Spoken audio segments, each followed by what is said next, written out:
Hello and welcome to the How to Live in Denmark podcast. I'm Kay Xander Mellish.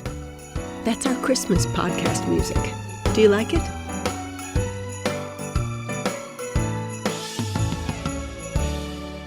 This podcast is a non-drinker's guide to Danish Christmas parties.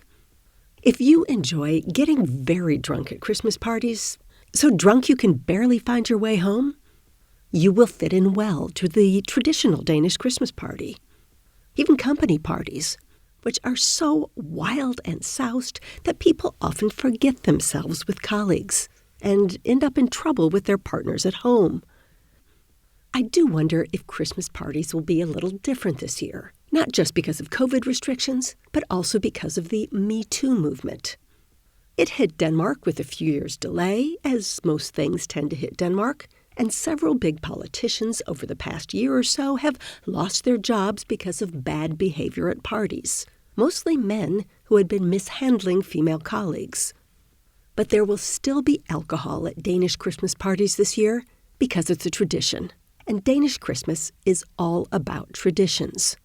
In fact, the official kickoff of the Danish Christmas season is J-Day, the first Friday in November, when the Christmas beer is released at precisely 8:59 p.m. People wait around in bars drinking ordinary beers, and when the Christmas beer arrives, all hell breaks loose. In Denmark, being drunk in public, even as an adult, is usually not considered embarrassing. If you don't drink at all for religious or personal reasons, the holiday Christmas season can be a challenge for you. In fact, if you're a light drinker, a one glass of wine type girl, as I am, the Danish Christmas season can also be a challenge. When I'm invited to a nice dinner with a business group, the server often places one glass of lovely and expensive wine in front of me for each course. I take a sip or two of each to taste them and to be polite, and when the dinner is done, I'm sitting there with 5 costly, barely touched glasses of wine.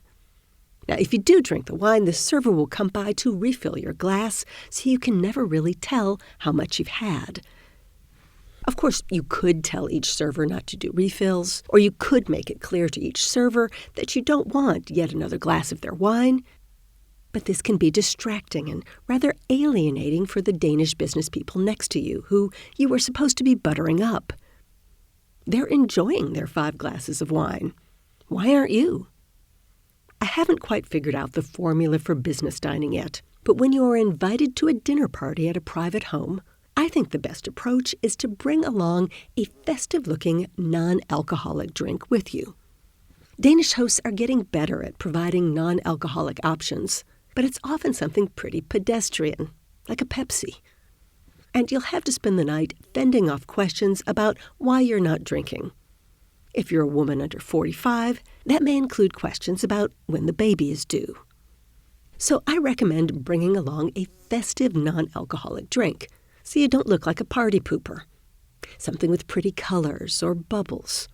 Bring along a bottle of non-alcoholic wine, non-alcoholic champagne, and give it to your host alongside or in place of the traditional gift of a bottle of wine. Of course, there are a lot of good non-alcoholic beers available these days, and even non-alcoholic gin and non-alcoholic rum. If you're the host of the party, it's a great idea to offer a pitcher of virgin cocktails, or stock a non-alcoholic drink that everyone will like. Sparkling apple cider, which comes in a champagne-like bottle, is something everyone can drink, and it looks like a party. Pour it in a champagne glass. Really, nobody can see the difference. And if you're serving gløgg, which is the wonderful Danish holiday drink of hot spiced wine, I recommend doing a separate pot on the stove of hot spiced apple cider. This is fabulous with a cinnamon stick, and everyone can drink it and feel like they're part of the festivities. Being together is one of the most important parts of the holiday season in Denmark. Food is also important, traditional holiday food. Traditional holiday crafts are important, like the paper-braided hearts you'll often see hung on Christmas trees. And traditional holiday drinking is important. Whether or not you drink yourself, during the Danish Christmas season, you will be surrounded by plenty of alcohol.